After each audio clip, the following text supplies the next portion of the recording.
নমস্কার, 24 ঘন্টায় আপনাদের স্বাগত। শুরু করছি খবর ননস্টপ।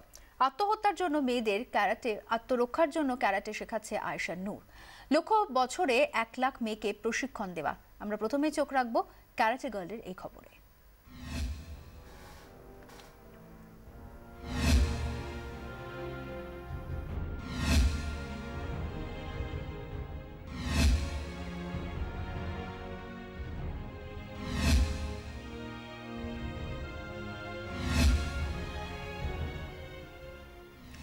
খবরের কাগজ খুললে নারী নির্যাতন, ধর্ষণ, শ্লীলতাহানির খবর আমরা পড়ি, শিউরে উঠি, কিন্তু তারপর সেই পরের কাজটাই করছেন আয়েশা নূর। আত্মরক্ষার জন্য ক্যারাটে শেখাচ্ছেন মেয়েদের।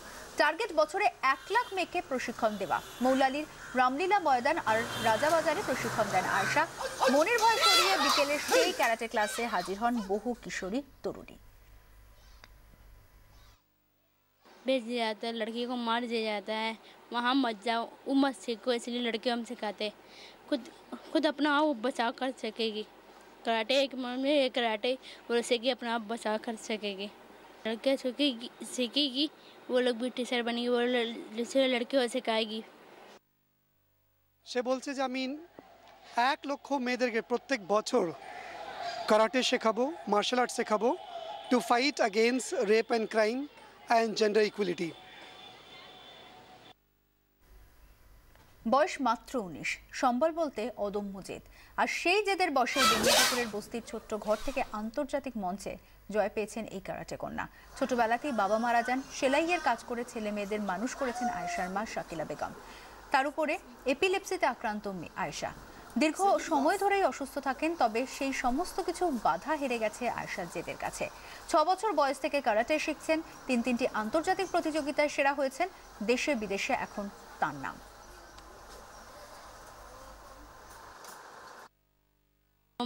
मुंबई में 16 देश को हरा के आए, वहाँ से गोल्ड मेडल लिया। थाईलैंड में 40 देश का हरा के आए, वहाँ पर लिए है।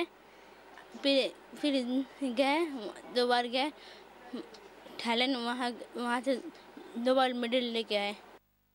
वो बीमार रहती है, जब उसकी तबीयत ख़राब होती है तो एकदम मतलब मरने की हालत हो जाती है, फिर भी उसमें एक हिम्मत है, हौसला है कि हम सीखेंगे और लड़कियों को सिखाएंगे। मेरी लड़की को देखकर और सारी लड़की को हिम्मत होगा सीखने की। আয়েশা হচ্ছে এপিলেপটিক পেশেন্ট, যখন তখন সিজার অ্যাটাক হয়। কিন্তু একটা জিনিস হয়, এই ধরনের পেশেন্টরা খুব জিদিয়াল হয়। আর ওর জিদের সামনে অনেক সময় আমি নিজেই হার মেনে যাই। বহুবার বিদেশ গেছে, আমি নিজে বহু বিদেশ টুর্নামেন্ট খেলেছি, কিন্তু বহুবার হেরেছি, বহুবার জিতেছি। কিন্তু আজ অবধি আয়েশা 3টা ইন্টারন্যাশনাল টুর্নামেন্ট খেলেছে, 3টাতে ভারতের জন্য গোল্ড জিততে আনতে পেরেছে। আন্তর্জাতিক মঞ্চে আয়েশার স্বীকৃতি শুধু তার মেডেল ট্রফিতে সীমাবদ্ধ নয়। জাপানিরা আয়েশাকে নিয়ে তথ্যচিত্র করেছেন। মেয়েদের আত্মরক্ষায় এবং লিঙ্গ বৈষম্য রুখতে আয়েশার প্রচেষ্টার স্বীকৃতি দিয়েছে আমেরিকা। বিশেষ শংসাপত্র পেয়েছেন মার্কিন মুলুকের থেকে। এখন আয়েশা চান সরকার এগিয়ে আসুক, যাতে আরও মেয়েদের কারাটে প্রশিক্ষণ দিতে পারেন তিনি।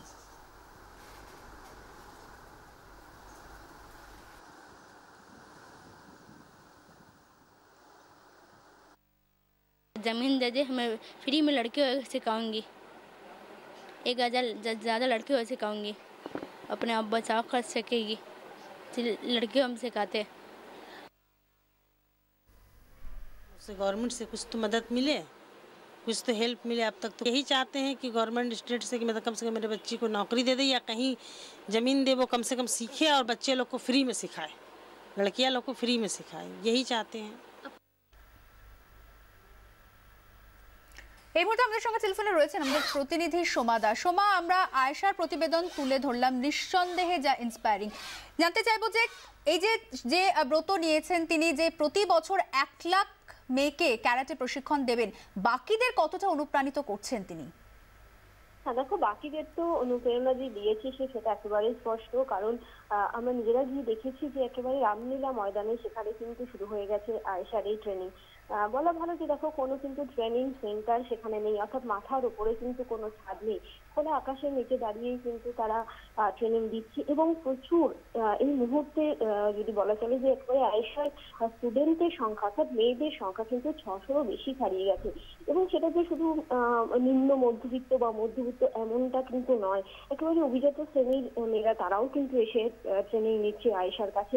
রামলীলা ময়দানে মৌলালী রামলীলা ময়দানে সেখানে সে যে একেবারে স্বেচ্ছায় ফ্রি অফ কস্টে যে শুরু করেছে ট্রেনিং দেওয়া মেয়েদেরকে একেবারে বলা যেতে পারে শারীরিকভাবে স্বনির্ভর হওয়া, সেটা তার সে শুরু করে দিয়েছে ইতিমধ্যে।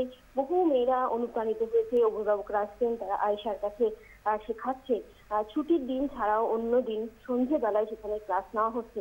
মানে বলা যেতে পারে যে অনুপ্রেরণা যে দিচ্ছে এইটুকু একটি মেয়ে, একেবারে ছোটবেলা থেকেই সে দাদার সাথে যেত, দাদা নিজে ক্যারাটে শিখে কোথাও কোনো বড় প্রতিষ্ঠান থেকে সে শেখেনি, সে দাদার সঙ্গে প্রথম থেকে গিয়ে সে অনুপ্রাণিত হয়েছে। তারপর কিন্তু যে শারীরিক প্রতিবন্ধকতা যেটা রয়েছে তার সেটাকে এড়িয়েও কিন্তু সে এখনো লড়ে যাচ্ছে এবং সে দৃঢ় সংকল্প নিয়েছে যে প্রতি বছর কিন্তু 1 লক্ষ মেয়েকে সে নিজে সেখানে শিক্ষা দেবে। শারীরিকভাবে সে মাঝে মাঝে অসুস্থ থাকে, সেই সময়টা তার একটু অসুবিধা হয়, কিন্তু তাতে কিন্তু থেমে থাকে না তার এই ট্রেনিং ক্লাস। মেয়েরা যারা এখানে প্রশিক্ষণ নিচ্ছে তারা নিয়মিত আসেন, আয়েশাকে সামনে রেখেই তারা কিন্তু ট্রেনিং নিচ্ছে। এভাবে বলা যেতে পারে যে দেখো আয়েশার যে ট্রেনিং এবং যে সংকল্প তাতে কিন্তু এগিয়ে এসেছে বহু মানুষ এবং অভিভাবকেরা তারাও তাদের এই সন্তানকে নিয়ে আসছেন এবং ট্রেনিং ক্লাস কিন্তু চলছে। ধন্যবাদ সোমা।